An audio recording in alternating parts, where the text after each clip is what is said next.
This is an example of some of the other issues we're having in the passing game in this against A&M. See the pocket gets collapsed here, and McCoy ends up getting sacked.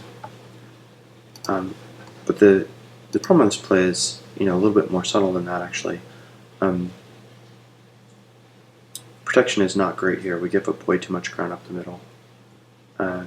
Snow's got to do a little bit of a better job picking that defender up there. And Espinosa's got to not give up so much ground. Hopkins does a pretty good job initially on the edge to create a delay, and that should give McCoy enough time. But the issue here is, if we watch from behind center, McCoy's looking to vertical routes, and he only takes a 3-step drop. And he's looking to fire here, and his routes have not broken yet. So that should be a 5-step drop to put his timing and coordination with his receivers. So that's kind of another issue, happened actually more than once in this game, where it didn't look like McCoy took the correct drop for the routes that he was trying to throw to. So again, that's a timing and rep issue, and just indicative of our youth. I'm going to take a look at a Wildcat look here. We run the power, and Malcolm Brown gets tripped up in the backfield. Take a little bit closer look at the blocking. See Espinosa is trying to come on a down block here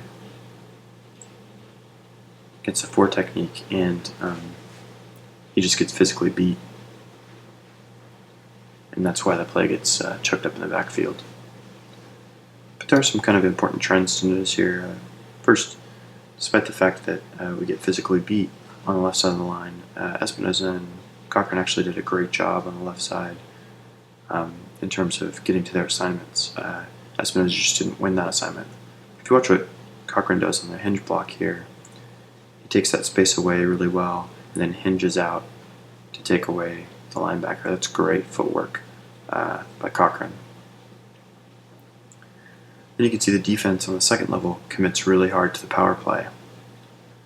So they're going to take away that power play. What that does, though, it creates a cutback lane on the power, and that's one of the things that made Fozzie so dangerous on the Wildcat, is he had gotten to the point where he could read that cutback lane when a defense overcommitted and really expose them, and he did that a number of times before he got injured. So it's nice to see Malcolm Brown is reading that cutback. He's cutting right for it, but because Espinosa loses this battle, he's not able to get to it.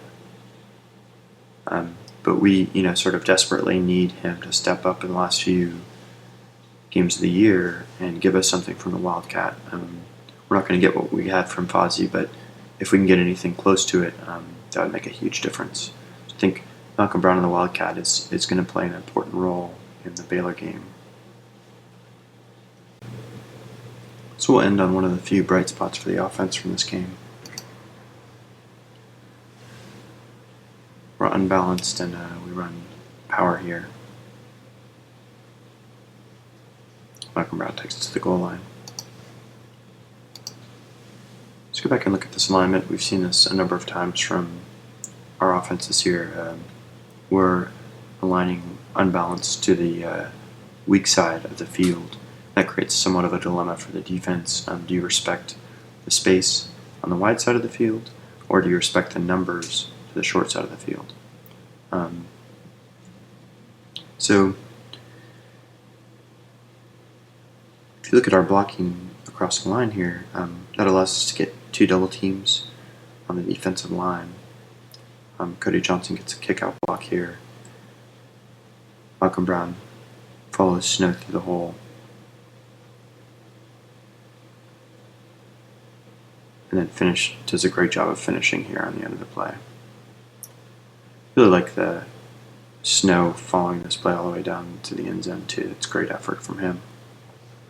Obviously, if we can get our running backs to the second level consistently on the defense, that's what really creates, a huge advantage for us in the running game over the course of the game. I just wanted to show the decision making from Malcolm Brown here. what he's looking for is he's initially looking for this cutback lane on the power. He wants to ride his blocker's inside hip, but he's watching for the commitment from this middle linebacker. Once that middle linebacker commits up the middle, now he's taking this outside, rides that hip, and finds the crease. So it's a perfect example of what you want to do as a runner.